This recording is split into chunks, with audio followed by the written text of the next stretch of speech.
उस टाइम पे गुर्बत थी, आमद और रफ्त नहीं था, ये रिक्शा ड्राइवर कुछ भी नहीं था। एक घंटा घर था पूरे पेशावर के लिए, पूरे पेशावर को पैगाम देता था।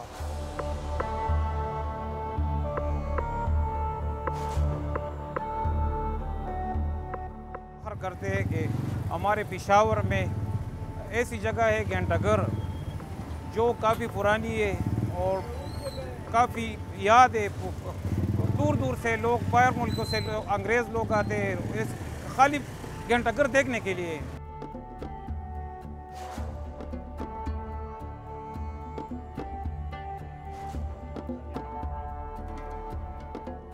बहुत फ़ख्र करते हैं कि क्योंकि घंटाघर का तो नाम है ना, वो तो तारीख़ी नाम है।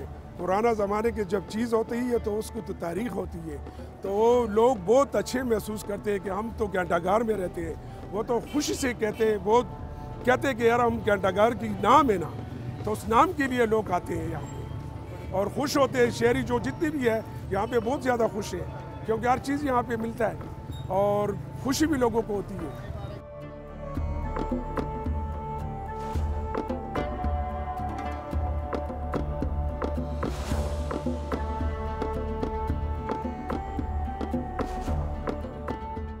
हर टाइम के ऊपर घड़ी लगती थी ना, यहाँ से पखा गुलाम तक, यहाँ से नथैया कदीम जदीद, सारे पूरे शहर एक सन्नाटा होता था।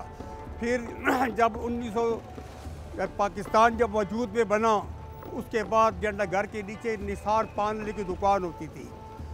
इतनी गुर्बत थी, किसी के पास रेडियो नहीं था। यहाँ एक बड़ा रेडियो लगा होता था, उसको कहते हैं BBC लंदन की 8 बजे की खबरें आ रही हैं।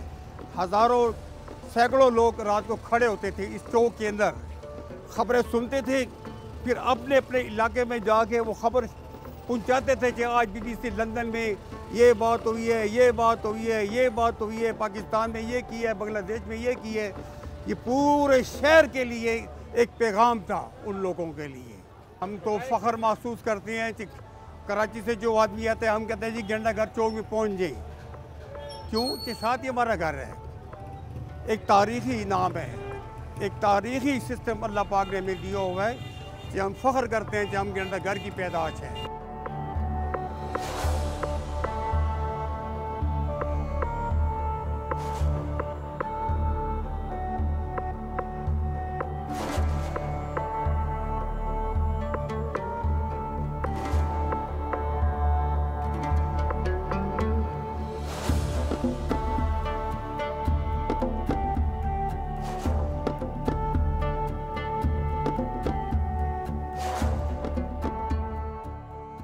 पेशावर के चंद तारीख़ी मकामात में घंटाघर को भी एक तारीख़ी अहमियत हासिल है। आज से तकरीबन 125 साल पुराना इस घंटाघर ना सिर्फ यहाँ के रिहायशू बल्कि पूरे पेशावर के लिए फ़ख्र की बात है। यहाँ पे कुछ मसाइल जो कि जिसके हल करना नहायत ही ज़रूरी है। इसके इर्द गिर्द लगाए गए जंगले जो खस्ताहाली का शिकार है और इसका रंग रोगन का ख्याल रखना इसलिए ज़रूरी है ताकि इसकी जो तारीख़ी अहमियत है वो बहाल हो